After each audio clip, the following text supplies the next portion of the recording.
A couple of my videos have actually been inspired by someone making a comment in the comment section, and now in this video I want to discuss the acting in The Acolyte. I believe an actor's performance is often shaped or determined by the quality of the director helming the project.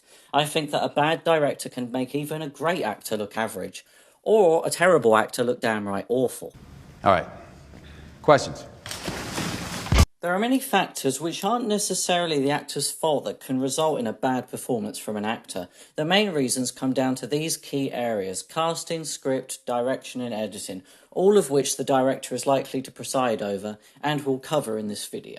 If an actor in a movie or TV show has been miscast in their role, audiences may struggle to believe the story they're being told and feel removed from the experience. This break in immersion can lead to a negative view of both the film or TV show as well as the actor. Like Moses Ingram, who I mentioned in my previous video, Amanda Stenberg in The Acolyte has been horribly miscast. She lacks the gravitas and charisma to be one of the lead actors in arguably the biggest intellectual property of all time.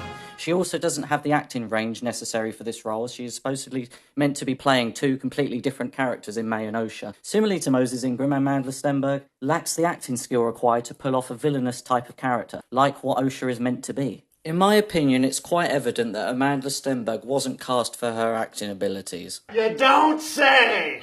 I think that Kathleen Kennedy and Leslie Headland couldn't help themselves when they saw the opportunity to cast a black female lesbian and make her one of the main actors in their project. Put another gay diverse woman in it, make it more fucking lame! Moving on from the importance of casting to direction and script and how these two components can affect an actor's performance.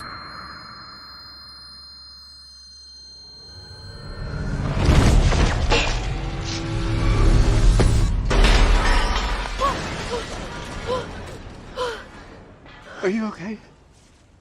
Yeah, I'm okay. Are you okay?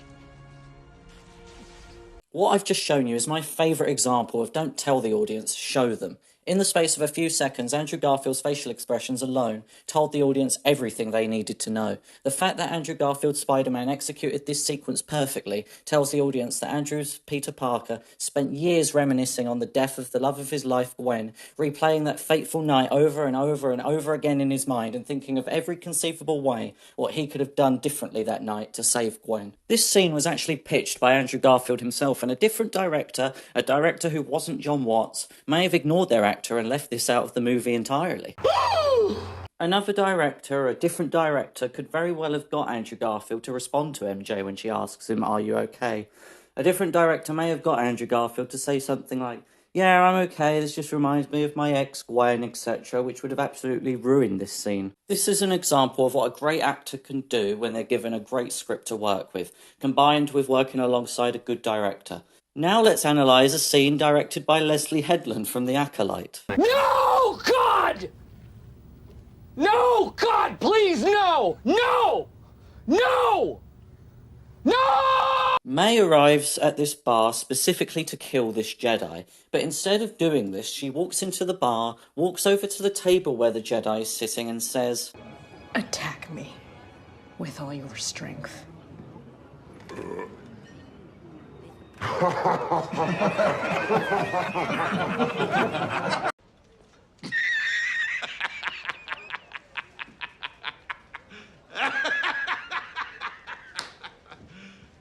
You serious? Any normal person watching this would have found themselves wincing with cringe, but I'm willing to bet that the creators of The Acolyte,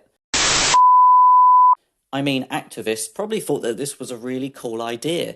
Probably the same people who thought this was a cool idea. Power of one, the power of two, the power of many. I can't watch anymore.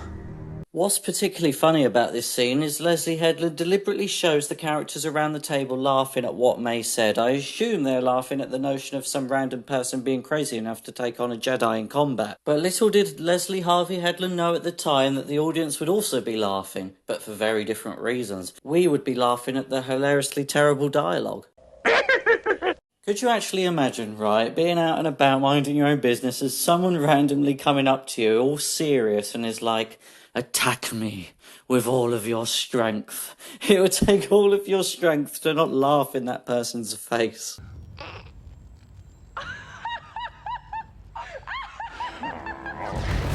Now, I maintain the view that Amanda Stenberg has been horribly miscast and lacks the capability to play a villainous character, but she certainly isn't helped by the script or the director. I mean activist in The Acolyte.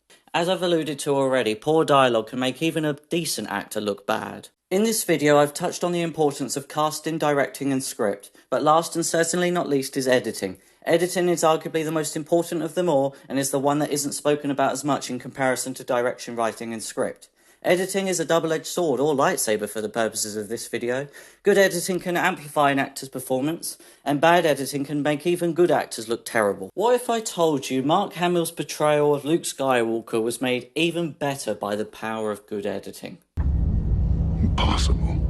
Let me explain. The editing of Luke's training scenes on Dagobah with Yoda enhances Mark Hamill's performance by emphasising his emotional journey. The editors of the movie cut between intense training sequences and reflective, quieter moments, showcasing Luke's internal struggles and growth. The editors also made fantastic use of reaction shots to show Luke's emotions and responses to Yoda's teachings. Close-ups of Mark Hamill's facial expressions were timed perfectly to capture moments of doubt, realisation and determination, which all added depth to Mark Hamill's performance. Also, in the cave scene where Luke confronts a vision of Darth Vader, the editors are able to create suspense and tension for the audience. The quick cuts and the application of slow motion combined with cut into shots of Luke's reactions raises the sense of dread and confusion, making Mark Hamill's performance more impactful. Now I've finished waxing lyrical about the editing in The Empire Strikes Back, let's finish with an example of how bad editing can make even a good actor look terrible. I've got a bad feeling about this. The editing of the romantic scenes between Anakin and Padme in Attack of the Clones is a pacing disaster. Scenes drag on for way too long with awkward pauses and lingering shots that highlight every awkward moment and forced line delivery. Instead of creating a natural flow between scenes, the way Attack of the Clones was edited forced the audience to sit through painfully drawn out interactions between Anakin and Padme that only highlight the lack of chemistry between Hayden Christensen and Natalie Portman. The editors made the baffling choice to include takes where the dialogue feels forced and unnatural. For example, the infamous "I don't like sand" scene is left in, putting on full display Hayden Christensen's uncomfortable delivery. The editing fails to cut away or minimise these moments, instead putting a spotlight on every single cringeworthy line and awkward pause, making the dialogue almost unbearable to watch. However, nothing is more unbearable than this. The power of one. The power of two. The power of many.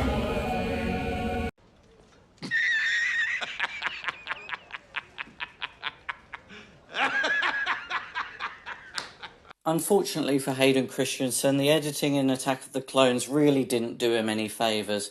Good editing, writing and directing has the capability to make even a bad actor look good and convincing in the role that they're playing. Thank you so much for watching this video. Let me cut you a deal. If I made you laugh, if you enjoyed the video, if you felt anything, please subscribe to me. It would really help support me.